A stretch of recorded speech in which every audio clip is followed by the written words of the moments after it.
Bonjour Jean-Paul Bedbez. Bonjour à vous. Vous êtes économiste, président fondateur de Bedbez Conseil. On va parler de la multiplication des risques qui pèsent aujourd'hui sur la timide phase de reprise que l'on connaît.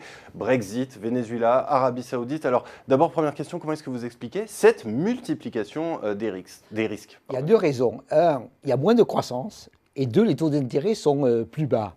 Ce qui fait que comme vous êtes, c'est un peu comme quand vous seriez dans une route avec moins de pneus et des cailloux, quoi. Et vous les sentez beaucoup plus, quoi, beaucoup plus. Et aujourd'hui, on a une économie qui est plus sensible au chaos, au choc, aux difficultés. Un, parce que c'est plus compliqué. Un, parce que c'est nouveau. Deux, parce qu'il y a de l'antagonisme, etc.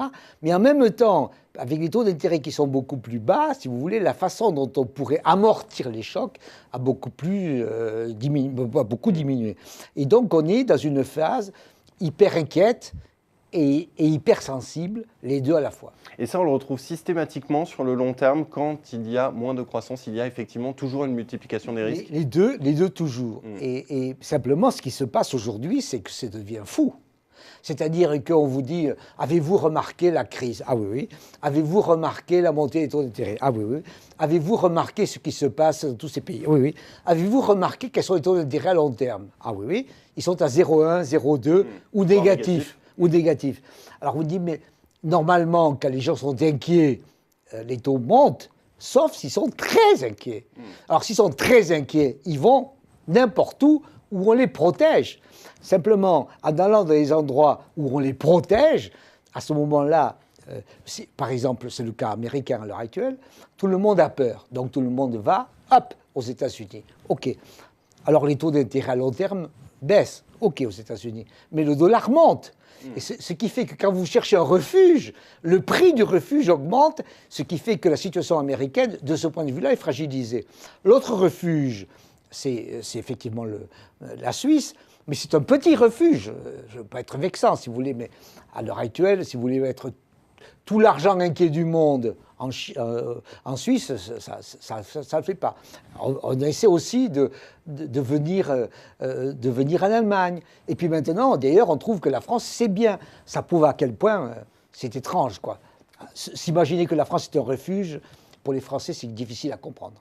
Mais alors, comment expliquer ce lien entre croissance et risque? Quel est le mécanisme? Comment ça marche? Normalement, quand vous avez croissance et risque, vous voulez toujours vous protéger. D'accord? Bon. Et vous cherchez quelqu'un qui va vous payer. Dans le privé, vous dites, je vais vous faire un crédit à vous, vous êtes un peu risqué quand même. Et donc, vous allez me payer avec un taux d'intérêt plus élevé. Ça, c'est en quelque sorte normal. Je vais m'assurer le taux d'intérêt, c'est une assurance. Sauf quand j'ai très peur. Et quand j'ai très peur, à ce moment-là, l'assurance, c'est pas que vous paierez plus cher, c'est que je veux quelqu'un qui, en toute hypothèse, me remboursera. Et donc, je sors de quelqu'un qui est risqué à quelqu'un qui est supposé sans risque. Mais sans risque, il n'y en a pas, sauf les plus gros. Et je pense à l'heure actuelle, on pense à l'heure actuelle, que les États-Unis sont l'endroit qui est sans risque. Simplement, vous voyez bien à quel point on a une polarisation des interrogations sur les États-Unis. À ce moment-là, les États-Unis vont bien, OK. Les États-Unis ne vont pas bien, tout le monde va s'angoisser. Et donc, il faut faire très attention. La vraie stabilité, si vous voulez, c'est qu'on ait un peu moins de risques, virgule, ça veut dire mieux réparti. Aujourd'hui, on a dans le monde beaucoup de risques partout qui sont en train de monter, et un seul endroit où on se dit, là c'est sûr, et ça, c'est pas sûr. Eh bien, merci beaucoup Jean-Paul Bedbez pour cet éclairage sur ce lien qu'on peut faire entre moins de croissance et multiplication des risques. Merci beaucoup. Merci à vous.